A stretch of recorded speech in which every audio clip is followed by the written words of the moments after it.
ایک سر میں آپ سے ذرا جنیرک کویشچن کروں گا، عام یہ روٹین سے ریلیٹڈ، کہ آج کل جو ہے وہ فائنینشیل انسٹیبلٹی جو ہے وہ بہت زیادہ ہے لوگوں میں، ہر طرف اگر کسی کے پاس ہے بھی تو وہ یہ کہہ رہا ہے اس میں برکت نہیں ہے، اور جس کے پاس نہیں ہے اس کے پاس تو چلو، کیا ایسا وظیفہ ہے کہ جس سے جو ہے وہ مال تھوڑا ہو لیکن اس میں برکت ایسی پڑے کہ ایسے لگے جیسے ختم ہی نہیں ہو رہا؟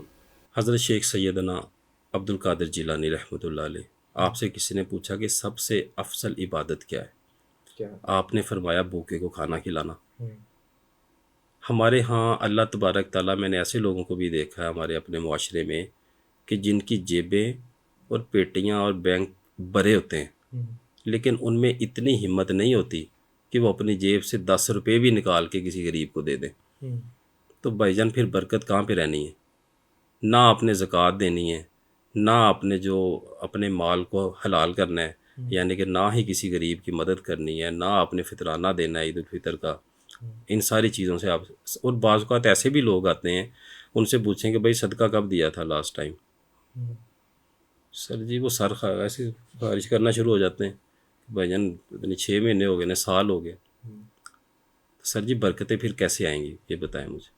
ہم لوگ کہتے ہیں کہ یہ ان ساری چیزوں سے ہماری جان چھوٹ جائے، کوئی ایسا وظیفہ مل جائے کہ دولت پہلے ہی بڑھی ہے اس اور آ جائے، ایسے ہی ہے۔ بہت سارے لوگ ایسے بھی آتے ہیں ان کے پاس کچھ بھی نہیں ہوتا، ان کی جیبیں خالی ہوتی ہیں، ماشاء اللہ اچھا انہوں نے کپڑا پہنا ہوتا ہے سفید پوش، اور ان کی زبان سے صرف شکرانہ ہی نکلتا ہے اللہ تبارک کہ شکر الحمدللہ، شکر الحمدللہ، شکر الحمدللہ۔ ان کی تھوڑی سی سیلری ہوتی ہے اور اس میں وہ بڑے احسن طریقے سے اپنے فیملی کا اپنا سارا نظام چلا رہے ہوتے ہیں۔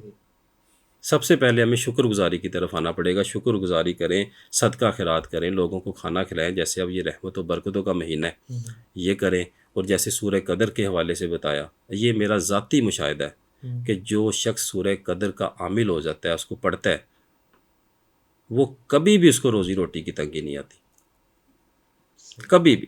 وہ ایک دفعہ کوئی عمل یہ کر کے دیکھ لے، جو کہتا ہے نا کہ مجھے 20 سال ہو گئے ہیں میری شادی کو، 25 سال ہو گئے ہیں، میں ابھی تک اسٹیبل نہیں ہوں فائنینشلی، کوئی کام لگتا ہے 3 مہینے جاب کرتا ہوں پھر چھوٹ جاتی ہے، ویزے کے لیے اپلائی کرتا ہوں وہ نہیں لگتا، باہر چلا گیا ہوں ادھر بھی ایسے ہی بیٹھا ہوں، پیچھے والے پتہ نہیں کیا کرتے ہیں، یعنی کہ مختلف۔ سورہ قدر کا یہ عمل کر لیں، آپ کو اور ہمیں انشاءاللہ دعاؤں میں یاد رکھیں گے۔